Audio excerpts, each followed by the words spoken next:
I'm back. Hello again, America. I apologize for my absence, any rasping noises from my throat, any raspiness in my voice, any coughing, any nasal sound, or me passing out flat here on the couch. But the reason of my absence and the reason for these maladies is the fact I have been fighting illness. I've been fighting the Black Plague, or the flu, hard to tell these days. But without further pleasantries, let's get to brass tacks. I'm playing the one card I loathe, absolutely despise, and abhor to play, the race card. I'm going to show you in this video why this is titled Gun Control is Racist. Let's take into account the very first sections of gun control within the United States, within our very founding, during the antebellum era. Alright, without further ado, let's go from the original Tennessee State Constitution of 1796 on their proposal of arms. In the original 1796 document, the unmolested, unchanged, undiluted version, it states that we the freemen spelled out as one word, i.e. not denoted of sex, of this state have a right to keep and bear arms for their common defense. This is important. This, along with our Constitution and our Bill of Rights, states that we the people are the militia. We have the right to bear arms. Yes, we do have a garrisoned army, a freestanding navy, and an enlisted Marine Corps. These are our standing army. Their branches such as National Guard and Air Force, which was originally a branch of the Army, it is its own separate branch now due to technological change, as well as battlefield tactics change. These are our standing military. They are not the militia. The militia is any able-bodied person of adult age. Back then, the adult age was 16. Nowadays, it is common law for the adult age to be 18. But still, it stands.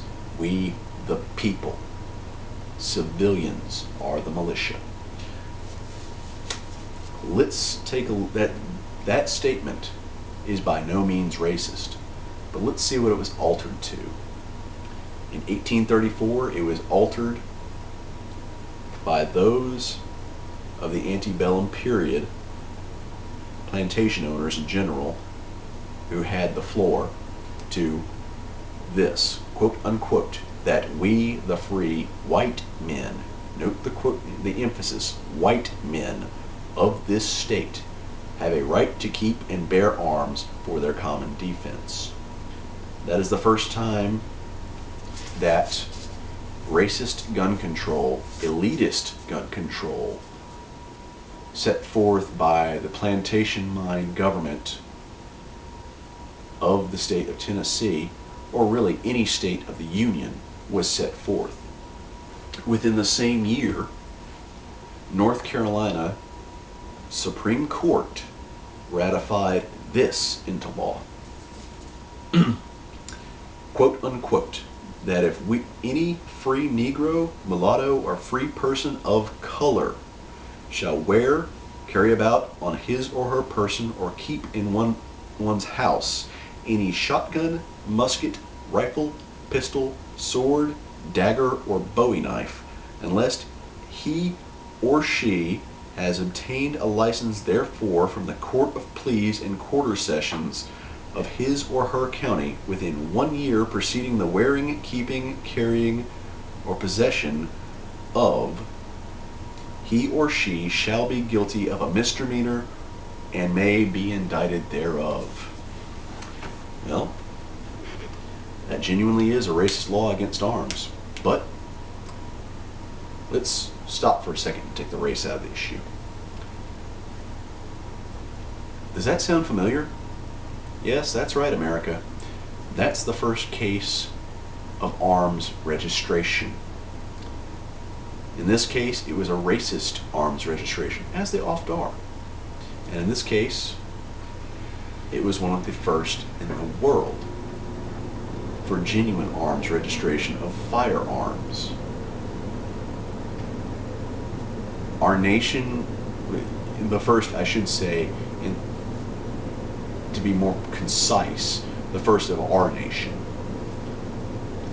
Our War of Independence was from these very words.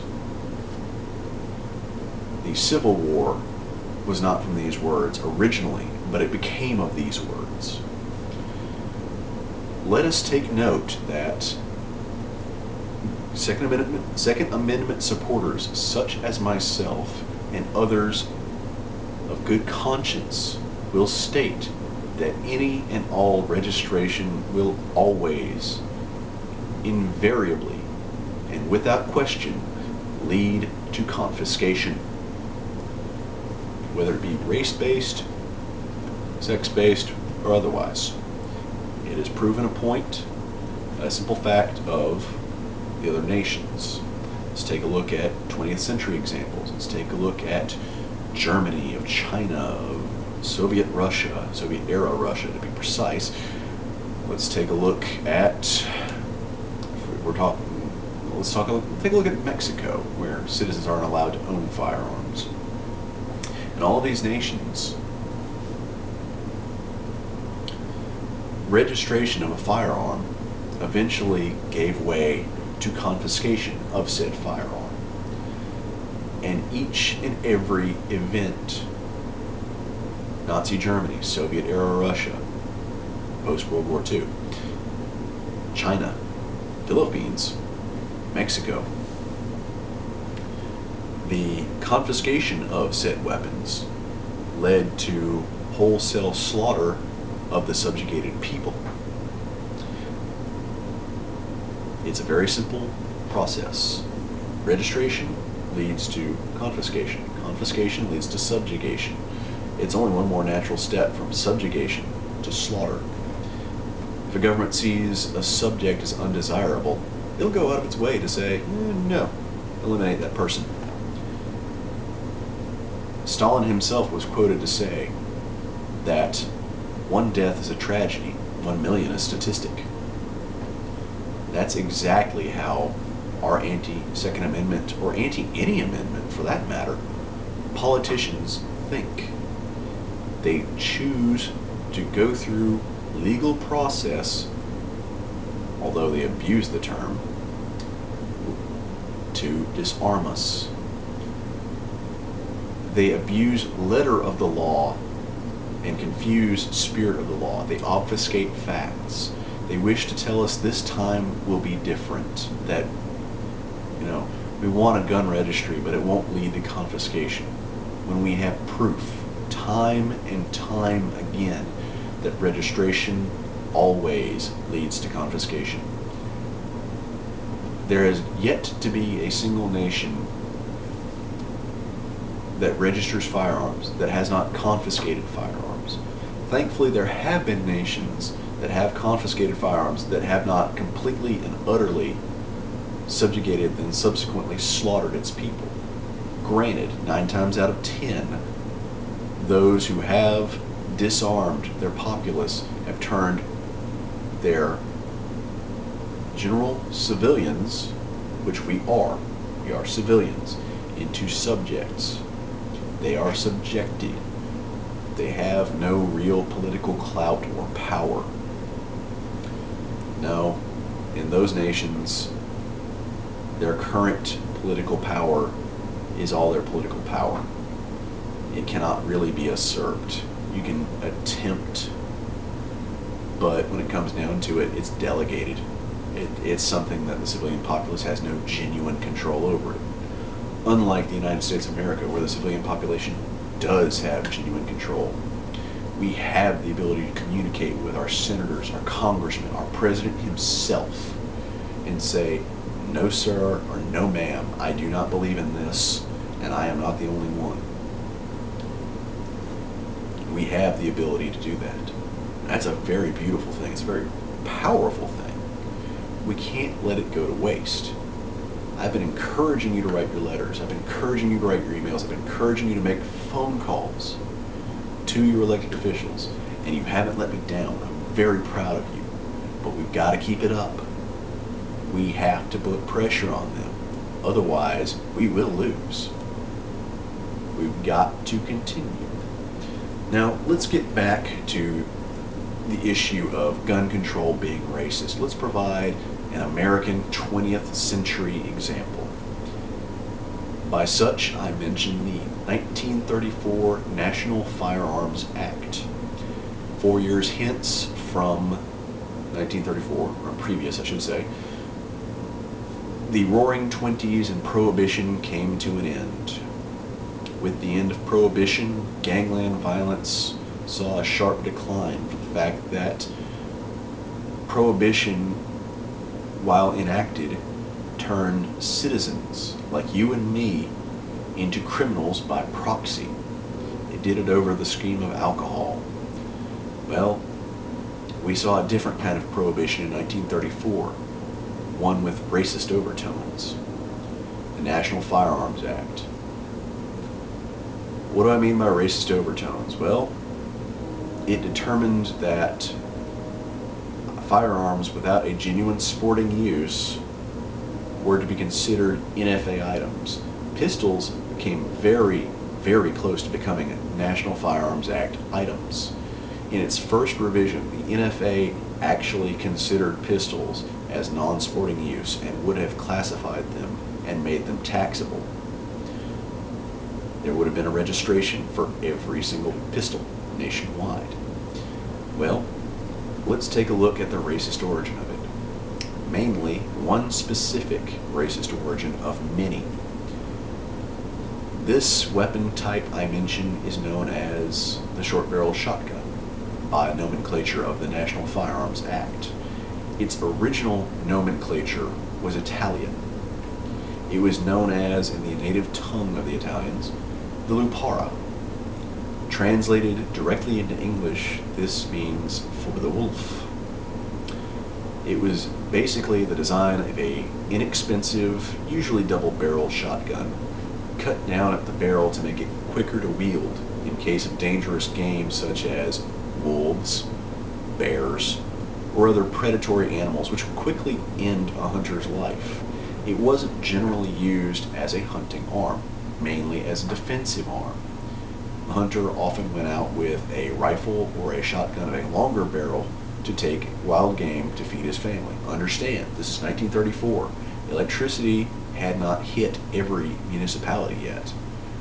The United States was separated into two real divisions. You had the cloistered cities such as New York, such as Chicago, and your smaller cities, but still tightly cloistered environments. And you had rural environments, small townships which at times did not have working plumbing, they did not have electricity. This was still the era where these inventions, these normalities by common day, were quite rare in the rural areas. You did not encounter them too often. So, with that said, if they did not have electricity, if they did not have running water to that area, people had to hunt, for there was no market. There was no refrigerator for those people of the rural area. They had ice boxes. You were lucky to have an ice house nearby.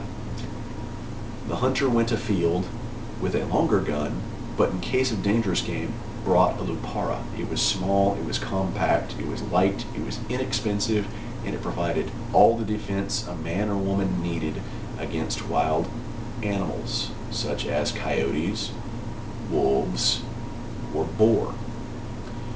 In the Louisiana state, it would have provided defense also against alligator. Well, the same properties that made this such a useful tool for the hunter to come home alive and have a chance to gather food for his family made it a prime defense tool of not only against wolves of four legs, but wolves of the two-legged variety, those who would wish harm upon the owner's property, family, loved ones, or themselves. The racist political leaders of the time saw this, and they knew what was up. They knew that your immigrants of Italian nature started this tradition of cutting down shotguns for defensive purposes, and that other races that of the hithertime political elite saw as undesirables were following the example. They didn't like this. This meant that the expensive guns that they had for defense were made all but moot by the inexpensive defensive firearms that the immigrants they saw so undesirable had.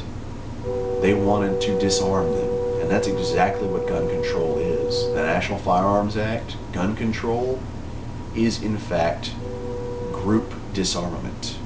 Whether it be of a race or a social class, it is still disarmament. It is disarmament of the quote-unquote undesirables of the era.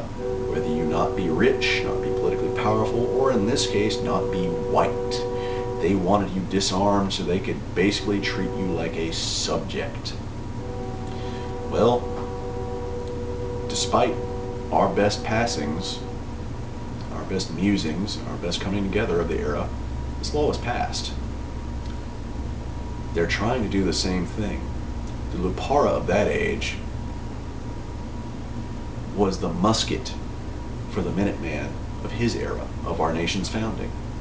And in this era, the quote-unquote assault weapon is the modern-day Lupara. It is the modern-day musket. It is the modern-day Brown Bess musket, which won many of our battles and helped us win our war against those who sought to destroy this nation before it began. I've been telling you to keep positive, and the reason I tell you to do this is, with a positive mindset, you'd be surprised what you can accomplish. We're almost there. We can still win this fight, but we have to continue the pressure. You have to talk to your politicians. You have to tell them that no. While we have been silent before, we are not a minority. We are of all cultures, all classes, all religions, all races. We believe in the Constitution. We believe in our rights. We want to see them protected. We want to enjoy them. We want to educate further. We want to basically go forth and educate those who do not know about their constitutional rights about their rights. For the simple fact, that is the foundation, the brick and mortar of this very nation. This nation was created for the people, by the people. It will remain we the people, but only if we the people act. I thank you for watching this and hope you have a great day. As always, stay positive. I will see you later, America. Thank you.